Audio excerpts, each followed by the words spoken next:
yo creo que lo que está claro es que, bueno, todos somos conscientes de que nos vamos a morir, ¿no? Antes o después. Me atrevería a afirmar que el 100% de las personas lo que queremos es una muerte tranquila, lo que hablábamos antes, una muerte digna, con paz, con tranquilidad, hacer un tránsito de esa manera. Y lo que está claro es que hay un sufrimiento emocional por la muerte de un ser querido, que eso no lo podemos evitar. Eso va a estar ahí y eso a posteriori hay que hacer un proceso, un duelo adecuado, ¿no? Y eso lo iremos elaborando con el tiempo. Pero hay un sufrimiento físico que ese sí se puede evitar y sí que se puede prever y sí que se puede dejar dicho un poco qué nos gustaría o qué no nos gustaría que nos pasara para intentar, pues lo que decimos, ¿no? Tener un paso de la vida a la muerte de lo más digno y de lo más tranquilo y lo más acorde a nuestra forma de vida y a nuestra forma de pensar. ¿Vale? Entonces, eso es importante reflexionarlo y pensarlo de previo, cuando no estamos en una situación aguda, en una situación de crisis, cuando no hay enfermedad o cuando estamos en una enfermedad en fases iniciales, ¿no? Que todavía tenemos pues, mucho tiempo para pensar y reflexionar. Entonces, ahora vamos a ver un poco, vamos a explicar por qué podemos hacer todo esto, por qué podemos decidir, qué leyes nos avalan, de qué manera lo podemos hacer, dónde lo tenemos que hacer. Pero lo que está claro es que si lo podemos hacer, y la mayoría, por ejemplo, estoy segura que de aquí tendréis hecho un testamento sobre cosas materiales, ¿por qué no dejar dicho qué queremos sobre lo que nos va a ocurrir en nuestra fase final, ¿no? Porque lo vamos a dejar en manos de un equipo sanitario, que cuidado, yo no digo que no haya que tener en cuenta las opiniones de los compañeros, ¿no? Pero hay que conjugarlas un poco con otras circunstancias que tenemos, porque todas las personas vivimos en un contexto, tenemos una familia, una situación socioeconómica, unas circunstancias que tenemos que decidir con todo eso, ¿no? Entonces, pues, si no lo hacemos, ¿quién va a decidir? El equipo sanitario, la familia, un cúmulo de circunstancias. Pues lo que digo, si somos capaces de decidir quién quiero que se quede en mi casa, no soy capaz de decidir si me gustaría o no me gustaría este tipo de intervención, este tipo de tratamiento, este tipo de... ¿no? Hay que darle una vuelta y reflexionarlo, lo que decimos, pues ahora en ausencia de enfermedad, ¿no? Entonces, aquí un poco lo que yo voy a intentar transmitiros es, bueno, nada, voy a nombrar las 4 leyes que regulan un poco todo esto, sin entrar a... Pero bueno, por lo menos para que sepamos que existen y que estamos un poco avalados legalmente. Vamos a ver los documentos de voluntades anticipadas que podemos hacer, ¿no? Que son los contenidos importantes que estaría bien que dejemos reflejados en los documentos, distintas formas de hacerlo. Y luego sí que me gustaría insistir en 2 conceptos que son importantes a lo largo de toda la charla, ¿vale? Que es autonomía del paciente. Vamos a estar todo el rato hablando de la autonomía del paciente, el respeto a la autonomía del paciente. Entonces, ¿qué es eso, no? La autonomía del paciente, porque es un concepto que lo utilizamos tanto y a veces perdemos un poco pues la noción de si lo hemos entendido o no. Pues la autonomía del paciente es eso, es la capacidad que yo tengo como paciente de participar y de poder decidir de forma activa e informada. Informada quiere decir que me tienen que explicar a mí en qué situación sanitaria estoy, en qué situación me puedo encontrar, qué efectos me puede producir un tratamiento, qué no, qué consecuencias tiene si me intervengo, si no, para yo poder decidir de forma, pues con todos los criterios, ¿no? Y esa información tiene que estar adaptada a nuestra capacidad de entender, ¿vale? Todos no entendemos el lenguaje sanitario. Hay veces que cuando vamos a intervenir en un caso con los compañeros, digo, a mí explícame esto como si tuviera 5 años, ¿no? Porque no estamos en ese lenguaje tan técnico, tan especializado. Entonces, nos tienen que explicar de una forma que nosotros podamos entender para tomar decisiones adecuadas, ¿vale? Eso es la autonomía del paciente, poder decidir en un momento dado, quiero o no quiero, ponme o no me pongas. Vale que sería lo mejor a nivel sanitario, pero con mis circunstancias prefiero no hacer esto, prefiero no... ¿Vale? Eso es autonomía del paciente. Y luego, otra diferencia importante es diferenciar entre cuando estamos en una situación que responde a un tratamiento curativo, rehabilitador, o estamos en una situación ya de tratamiento paliativo. Todo lo que vamos a decir ahora tiene más que ver con un tratamiento paliativo, con situaciones en las que tenemos una enfermedad grave, irreversible, que nos va a conducir en un plazo, pues bueno, ahí relativamente corto a la muerte, ¿no? Y entonces ya no respondemos a tratamiento curativo y las instrucciones sanitarias o lo que nos pueden poner a nivel sanitario, pues puede hacer que alarguen un poco más, pero pueden generar disconfort, pueden generar agitación, pueden generar, ¿no?, otro tipo de efectos secundarios que no nos llevan ya a ninguna parte, porque lo más que van a hacer igual es alargar 1 mes, 2 meses, bueno, distinta según la situación, ¿no? Pero siempre hay que diferenciar entre tratamiento curativo y tratamiento paliativo, ¿vale? A nivel legal, este tema, bueno, parece nuevo, pero no es nuevo. Lleva regulado en Navarra por lo menos 20 años, si no es más, ¿no? La ley española que lo regula es del año 2002, ya ves, la ley 41/2002. Es una ley que regula la autonomía del paciente, lo que os estoy diciendo. Todo el rato vamos a hablar de eso. Regula nuestro derecho a tomar decisiones, ¿vale? Y a que sean respetadas.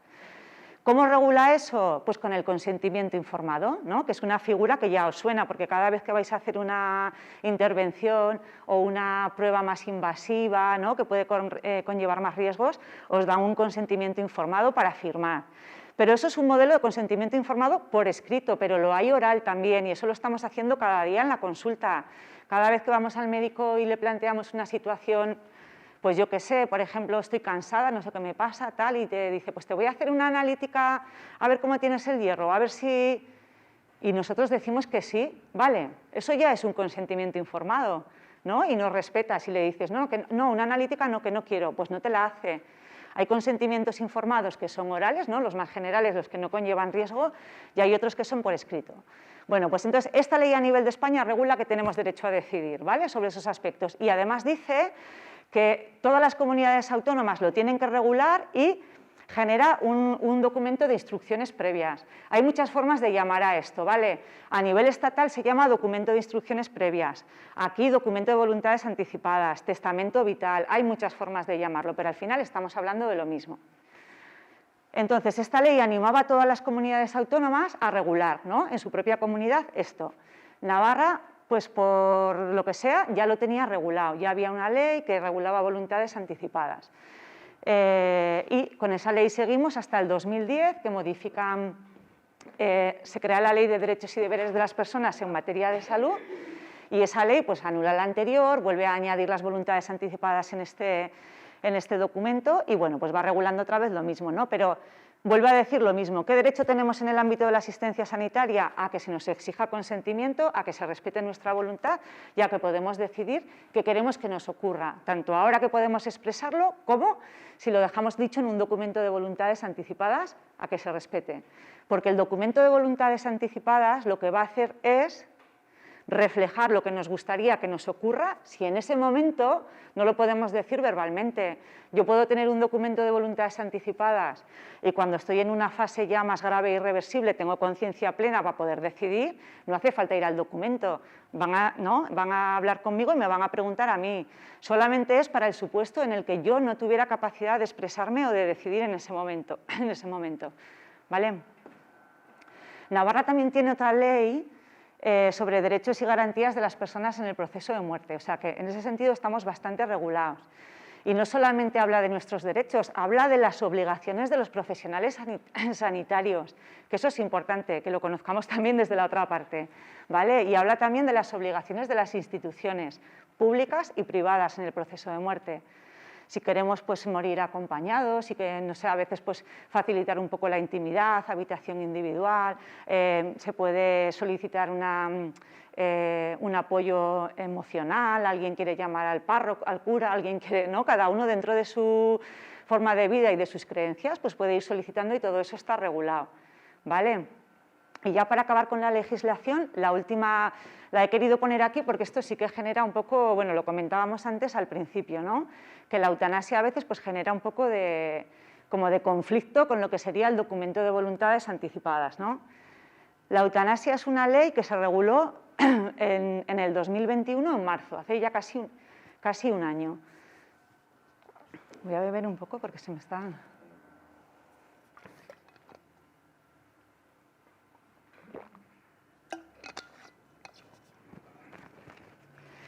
La ley que regula la eutanasia pues reconoce otro derecho más a las personas, ¿no? en el momento más de pues en un tratamiento paliativo, ¿no? La eutanasia es una actuación que se hace de manera directa, que se hace intencionadamente y con el objetivo de producir la muerte, ¿no? Sin sufrimiento, y tiene que ser solicitada por la persona de forma informada, lo que os decía, que tienes que tener claro que has entendido lo que estás pidiendo y qué es lo que va a pasar con tu situación cuando eso lo solicites, ¿no? Y además tiene que ser reiterada, o sea, hay que pedirla varias veces. El procedimiento de la eutanasia va llevando pasos y la persona que la solicita ha de solicitarla varias veces con un margen de tiempo entre una solicitud y otra para ver que hemos asentado un poco esa decisión, que le hemos dado vueltas, que la hemos madurado, ¿no? Que no es algo que hayamos solicitado de forma impulsiva y luego igual nos podamos arrepentir, ¿no?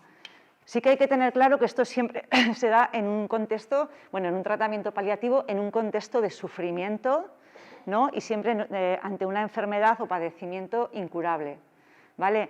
Es una ley bastante garantista, desde que se solicita hasta que se puede ejecutar, hay un mínimo de 45 días entre que lo solicito, me autoriza el médico, lo comenta con otro médico responsable, lo tengo que volver a pedir, otra vez una comisión que evalúa no sé qué, otra vez, o sea, no es algo... Y luego, bueno, ¿esto qué relación tiene con el documento de voluntades anticipadas? Simplemente es una instrucción más que yo puedo dejar dicha o no, ¿no? Igual que yo puedo decir que me pongan maniobras de reanimación cardiopulmonar o que no me las pongan, pues puedo decir que me gustaría que se me aplique la eutanasia o no decir nada, ¿vale? O sea, que no tiene nada, o sea, no es que no tenga nada que ver, pero que nadie se frene a la hora de hacer un documento de voluntades anticipadas porque piense que, como la eutanasia está ahí, si lo hago ya me la van a aplicar. No es así. En el documento podemos dejar dichas muchas cosas, o una, o ninguna, o eutanasia, o lo que queramos, ¿vale? Se aplicará lo que ahí hayamos dicho. Si cuando llega el momento de ver vuestro documento se ajusta a la ley, cumple con la ley, pues se aplica. Si hay alguna indicación que no cumple con la ley, no se puede aplicar, ¿vale? Entonces, visto esto, ¿a qué conclusión llegamos? Nosotros, los profesionales sanitarios, la conclusión que tenemos es hay que respetar todo lo que nos planteen las decisiones de los pacientes, sus creencias, sus valores, si se quieren tratar, si no se quieren tratar, si quieren esta intervención, si no la quieren. Estamos obligados a proporcionar información sobre los documentos de voluntades anticipadas, ¿no? Por ejemplo, esta actuación pues estaría aquí dentro, ¿no? Tenemos que informar, tenemos que asesorar, tenemos que facilitar un poco que la gente los haga y luego estamos obligados a cumplirlo. Si hay un documento de voluntades anticipadas, los profesionales sanitarios tienen que ver si hay y si lo hay, cumplirlo, ¿vale? Y vosotros como pacientes o nosotros como pacientes también, las conclusiones de todo esto, ¿cuáles son? Sabemos que tenemos derecho, que hay unas leyes que nos avalan, podemos solicitar pues las instrucciones que nos parezcan que van a humanizar más nuestro proceso de vida a muerte, y eso lo podemos dejar dicho, y por qué no hacerlo, lo que decíamos antes, en un documento de voluntades. No sé si es por la mascarilla, pero o hace mucho calor ahora. Vale, aquí no me voy a entretener, pero bueno, que sepáis que la Asociación Española de Cuidados Paliativos y la Organización Médica Colegial, pues en una voluntad, ¿no? de que todos hablemos el mismo lenguaje, de que cuando vayamos a ver un documento pues pensemos todos, estemos refiriéndonos con el mismo término a las mismas cosas, ¿no? Que no haya ahí un poco lugar a errores, pues creo una serie de definiciones, ¿no? Pues desde morir con dignidad o buena muerte, ¿no? Que más o menos podemos pensar todos que es lo mismo, o en una definición parecida, que sea sin sufrimiento, sin dolor, en un momento dado puede ser rodeado de familiares, en el domicilio, bueno, cada uno puede elegir un poco, ¿no? Pero definen lo que sería buena muerte, habla de lo que serían... Ahí va, estoy en medio... Habla de lo que serían situaciones terminales, ¿no? Lo que decíamos, en situaciones terminales se aplican los tratamientos paliativos de lo que estamos hablando.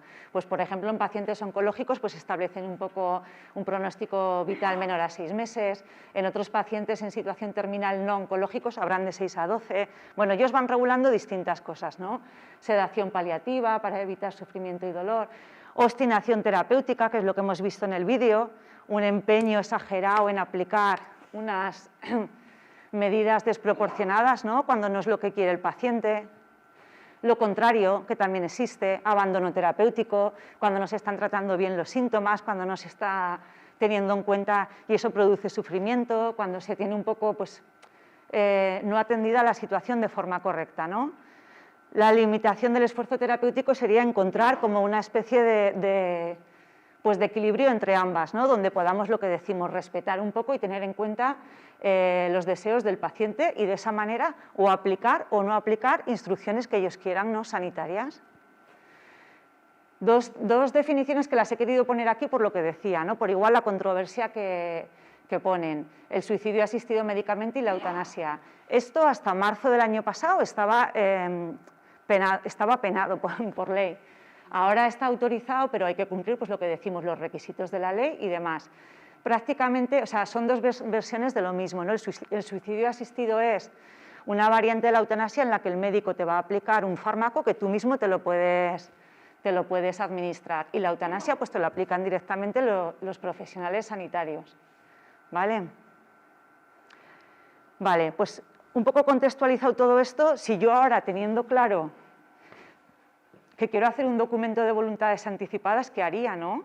Dices, ahora, vale, pero ¿y con todo esto qué pongo en el documento? ¿Qué tengo que decir? ¿Cómo lo redacto? ¿Qué hago? Pues bueno, hay un poco establecido algunos guiones, ¿no? Porque el documento lo único que marca como obligatorio son datos de identidad personal, ¿no? Para que nadie nos equivoquemos unos con otros o tal. Pero luego lo que se dice en el documento, cada uno puede decir lo que quiera, es libre. Puedes escribir un párrafo, puedes escribir un montón, puedes escribir... lo que sí hay una orientación sobre lo que nos conviene poner, ¿no? En el documento. Y nos conviene reflejar un poco cuáles son las situaciones vitales, críticas e irreversibles que yo considero en las que considero que no quiero que me apliquen o que sí me apliquen distintos tratamientos, ¿no? Entonces, así de forma generalizada, hay ya escritas algunas cosas para que nos faciliten y nos ayuden y no tengamos que estar nosotros redactando nada, ¿no? Y, por ejemplo, pues algunas serían enfermedad irreversible que conduce a la muerte, estado vegetativo crónico, lo que veis, ¿no? Un poco ahí recogido, pero eso son por facilitar. Ahora viene una persona que tiene un diagnóstico de ELA, por ejemplo, ¿no? Que puedes pensar que la fase final va a ser más complicada, con más dificultades, más sufrimiento, podríamos poner lo que queráis. Yo, cuando una persona viene a hacer un documento de voluntades anticipadas, le pregunto, ¿vienes de forma general un poco? Porque tú, pues eso, para intentar evitar algunas cuestiones, ¿o tienes ya una enfermedad que te hace pensar que en el momento, pues, más final vas a sufrir o vas a tener algunas... no sé, ¿quieres tomar alguna decisión más concreta o así? Porque si es así, yo les oriento un poco a volver con su médico de cabecera o con su médico especialista y aclarar un poco eso, ¿no? Para añadir aquí ya cuestiones más concretas. Pero si no, pues podemos dejarlo así. ¿Que alguien quiere añadir otra cosa? Se puede añadir, ¿no? Esto es un poco orientativo. El documento está abierto, son modelos y nos deja escribir lo que queramos. Vale. Hemos dicho en qué situaciones me parece a mí que me puede ocurrir algo de este tipo, ¿no? Y en esas situaciones, ¿qué es lo que quiero que me hagan o no me hagan? Pues también hay actuaciones o instrucciones que están como reguladas ya y escritas, ¿no? Pero lo mismo, se puede añadir o quitar cualquier cosa. Lo que la mayoría de la gente, cuando hacemos el documento así sin una enfermedad previa, pues solemos recoger son que no se desean medidas de soporte artificial. Pues eso, no alimentación por sonda, no ventilación mecánica, no diálisis en un momento de estos, no la diálisis cuando tenemos un problema renal, sino una diálisis pues que en las fases finales nos van fallando los órganos, nos enchufan ahí a un aparato, ¿no? No reanimación cardiopulmonar, que es lo que le ocurría a esta señora, ¿no? Cuando estaba ya en la fase... No antibióticos, que a veces los antibióticos pues generan mucho disconfort, lo que decimos, agitan, se producen situaciones... Hay otros casos donde hay personas que llevan un marcapasos o un desfibrilador.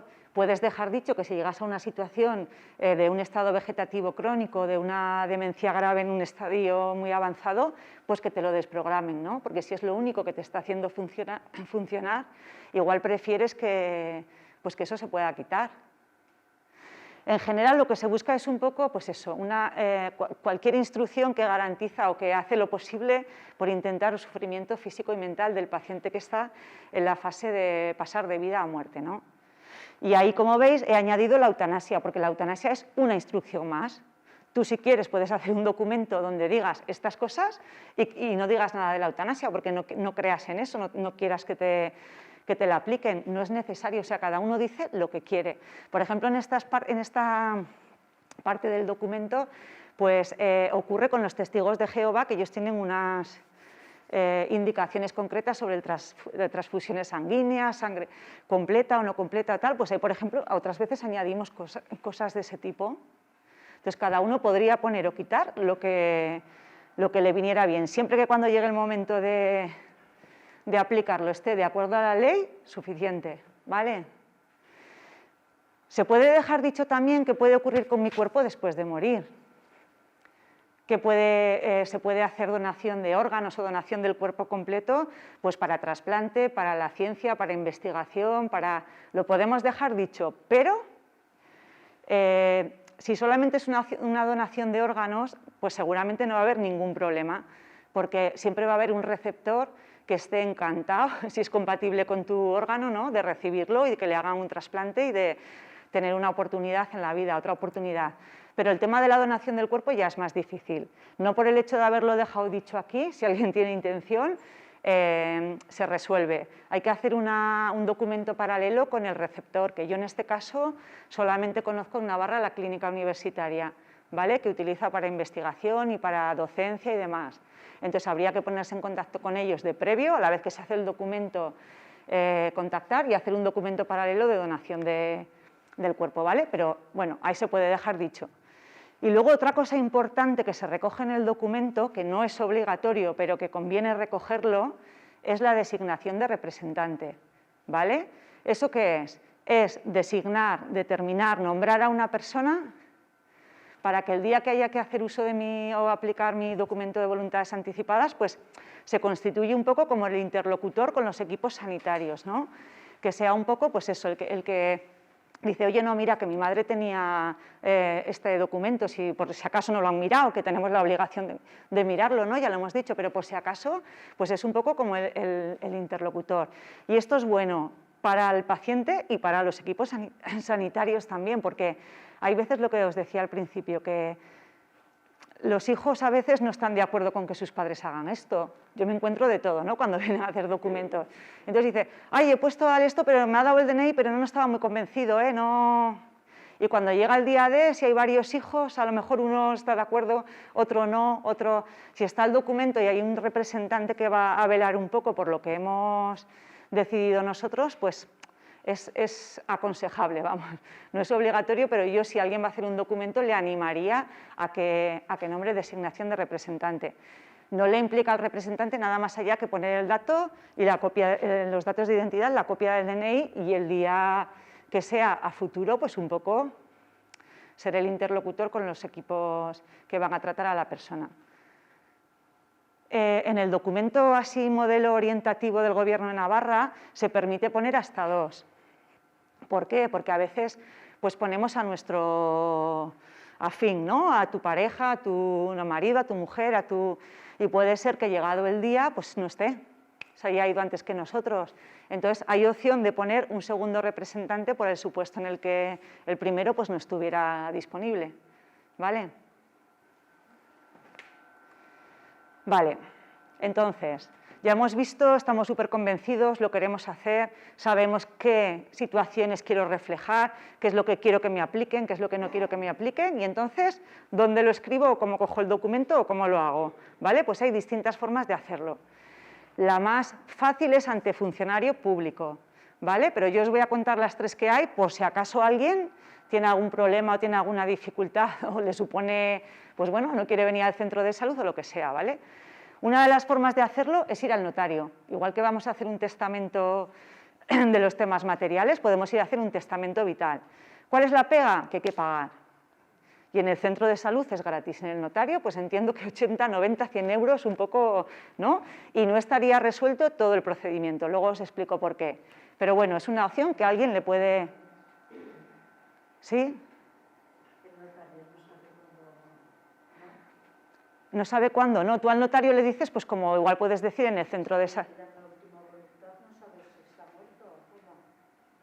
No, porque es que os voy a explicar, porque por el hecho de tener el documento hecho por el notario o hecho por testigos, por ejemplo, que es otra de la forma de hacerlo, ¿no? Con 3 testigos. Esto igual lo habéis oído hace muchos años. Al principio había que tener, no representante, que eso es otra cosa, sino 3 testigos además que te dieran el DNI y que firmaran tu documento, y lo que estaban un poco garantizando con esa firma los testigos es que tú estás haciendo esto con plena capacidad, sin estar coaccionado por nadie, ¿no? Que lo haces un poco habiendo madurado la situación y con intención tuya y no de nada más. ¿Vale? Pues es otra forma. ¿Qué pasa con los testigos? Que los testigos no pueden, 2 por lo menos, no pueden ser familiares ni tener contigo una relación laboral.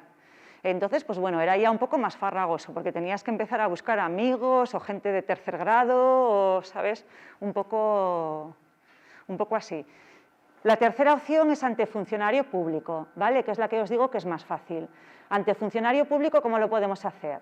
Pues hay un registro de voluntades anticipadas en Pamplona al que se podría ir y llegar allí y hacer tu documento. Pero lo mismo que el notario, no es que cueste dinero, es que hay que ir a Pamplona.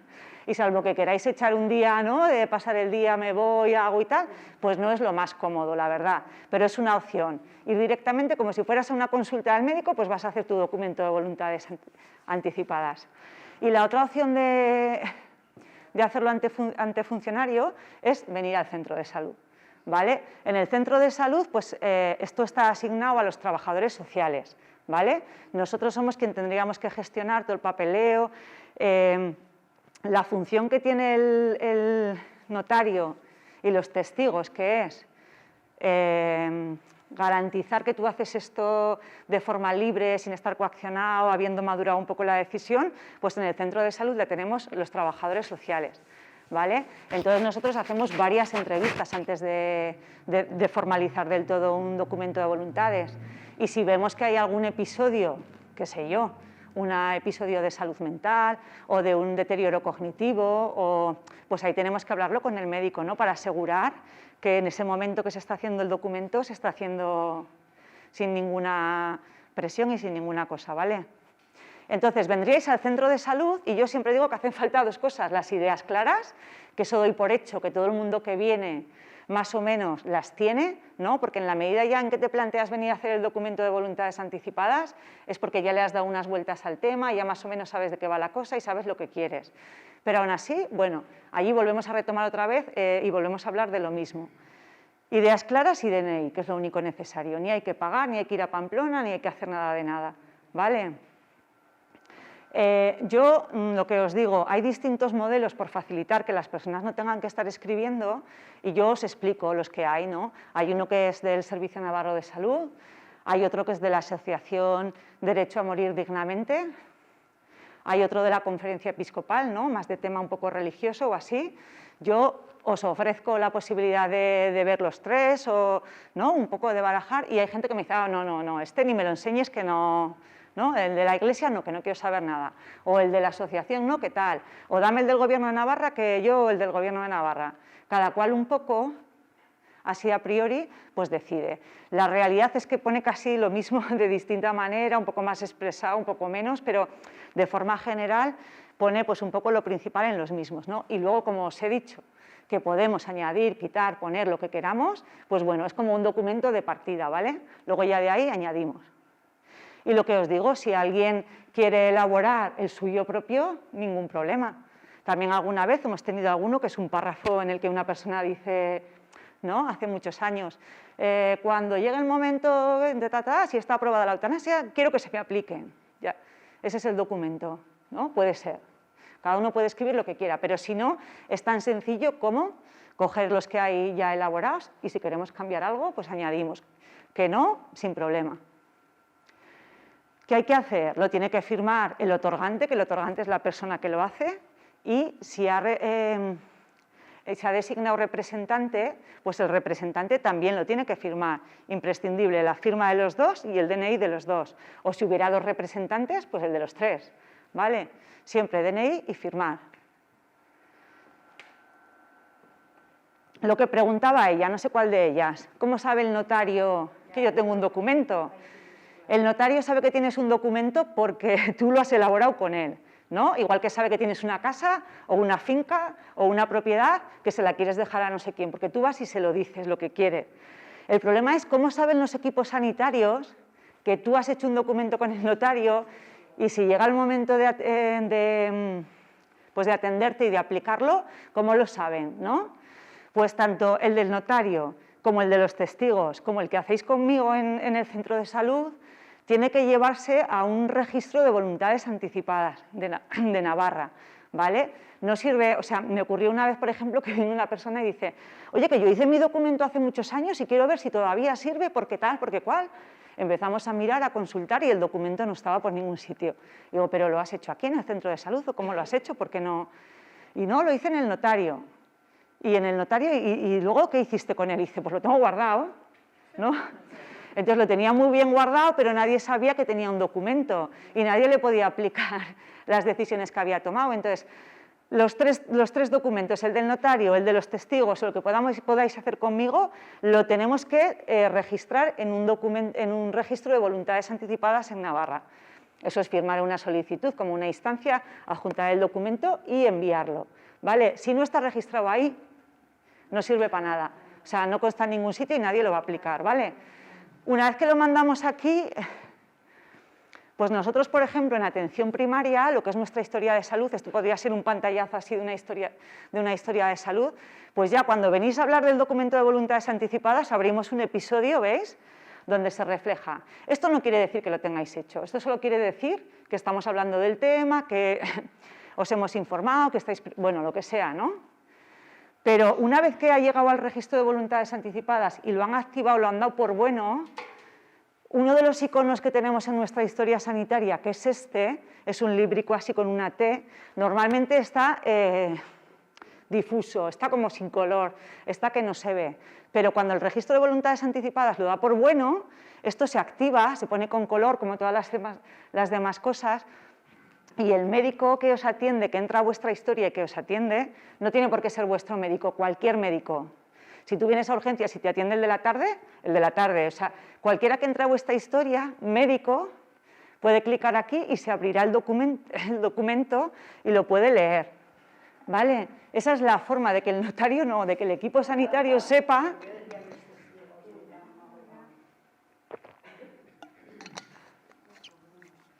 Por ejemplo, yo os puedo ayudar a redactar, os puedo ayudar a preguntaros algunas cosas, os puedo ayudar en todo este proceso, ¿no? Pero luego no lo puedo ver. Una vez que eso se aprueba y se registra y se sube ahí, ya es una cuestión que solamente puede ver el médico, porque es el único que va a tomar decisiones sobre el proceso. Ni tan siquiera enfermería, porque enfermería solo va a aplicar la medida que el médico decida, ¿vale? Más cosas. ¿Qué pasa si me voy yo de vacaciones y me pasa algo en no sé dónde? ¿No? O me voy a casa de mi hija o me voy a...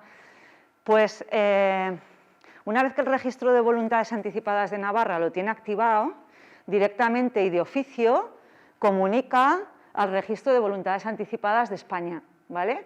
Que se llaman instrucciones previas, lo que hemos dicho al principio, de manera que si yo estoy en Benidorm y me pasa no sé qué, pues los equipos sanitarios de Benidorm podrán ver nuestro documento de voluntades anticipadas, ¿vale? Si estamos en una situación grave, irreversible, bueno, lo que pueda ocurrir. Ellos ya no sé cómo lo hacen a nivel de soporte de historia, ahí no os puedo explicar, pero sí que en cualquier sitio de España que te pueda ocurrir cualquier cosa, el documento está activo, tiene sus plazos. Desde que yo lo envío a Navarra, pues tarda 15 o 20 días en estar activo. Y desde que Navarra lo envíe al otro, pues también se tarda un poco, ¿vale? Pero con la garantía de que por lo menos a nivel del Estado consta en todos los sitios. Algunas cifras así un poco por reflejar. Si os fijáis, hemos dicho que en el 2002 teníamos la primera ley que regulaba los documentos de voluntades anticipadas. Si veis un poco cómo va evolucionando la curva, ¿no? Cómo vamos subiendo, de la gente nos vamos concienciando del derecho que tenemos, de las posibilidades, ¿no? De ir haciendo documentos. Eso mismo, en números absolutos, si lo veis, en el primer año que estaba regulado se hicieron 6 en toda Navarra, 6 documentos en un año. Al año siguiente 166. ¿Veis cómo va subiendo, no? Se va produciendo una subida pues como más exponencial. En el año 2010, que se nota bastante, ¿no? Cómo va subiendo la curva, se produjo un cambio en la ley y es cuando se permitió que las personas pudiéramos hacer el documento de voluntades anticipadas con funcionarios públicos. Entonces eso facilitó mucho, ir a tu centro de salud y hacerlo sin tener que buscar 3 testigos, sin tener que pagar, sin tener que, ¿no? Es como más... Y ahí se notó bastante.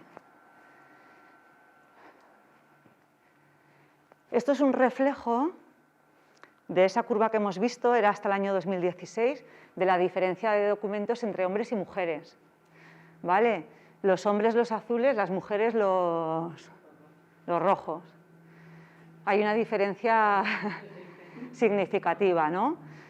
Yo siempre creo que es por el tema de la mujer y los cuidados, ¿no? Al final, pues lo que vemos en el centro de salud es que el porcentaje de cuidadoras es cuidadora y no es cuidadora, aunque también los hay, aquí están presentes, ¿no? Pero la mayor parte de los cuidadores son mujeres y eso hace que igual podamos ver pues, situaciones, ¿no? En las personas que hemos cuidado o así, que no nos gustaría vivir y que nos anime un poco a hacer documentos de voluntades anticipadas. La esperanza de vida también es más larga para todos, ¿no? Pero la mujer igual un poco más, al final se vive muchos más años pero a veces con menos calidad y vamos decidiendo un poco estas cosas, ¿no? Con respecto a documentos de Navarra comparados con el resto del Estado, si veis un poco lo que os decía, Navarra ya tenía su ley cuando el Estado la publicó, ¿no? Entonces, eso a veces también se refleja un poco en las cifras, porque año tras año somos la comunidad autónoma que más documentos elabora. Veis un poco, Navarra es la que está aquí, comparado con la que menos, y esta es la media nacional, ¿vale? Duplicamos la media. Pero es que la duplicamos, eso es del 19. Si miramos el 20, bueno, aquí está ordenado de otra manera, pero volvemos a duplicar la media y la pasamos. El 21, el 22, no, el 22 no lo he puesto, pero tengo datos de enero. Si os fijáis un poco, por comparación, la evolución que lleva Navarra en la elaboración de documentos de voluntades es exponencial. La media estatal va subiendo, pero si veis, pues es una cosa un poco, ¿no? Muy calmada, muy progresiva, pero Navarra, aparte de ser de las que más hace, luego lleva una proyección. Entonces, pues bueno, yo creo que ahí poco a poco tiene que ver pues eso, con la legislación que ya veníamos trayendo desde el principio, con la formación que se hace, con la información que se traslada, con la población que cada vez está más abierta un poco a manifestar su autonomía, ¿no? Como paciente, a decidir lo que quiere, lo que no quiere, lo que me viene bien en este momento y lo que no. Y eso sería un poco, entonces yo os animaría a darle unas vueltas un poco a este tema y a intentar elaborar documento de voluntades anticipadas, ¿no? Que puede ser que se use alguna vez o puede que no, pero sí que es verdad que viendo un poco lo que pasa en el día a día sanitario y en lo que, ¿no? En lo que nos ocurre a nivel de salud, pues poder dejar nosotros dicho lo que nos gustaría para el supuesto de que no podamos decidir en ese momento, pues es importante.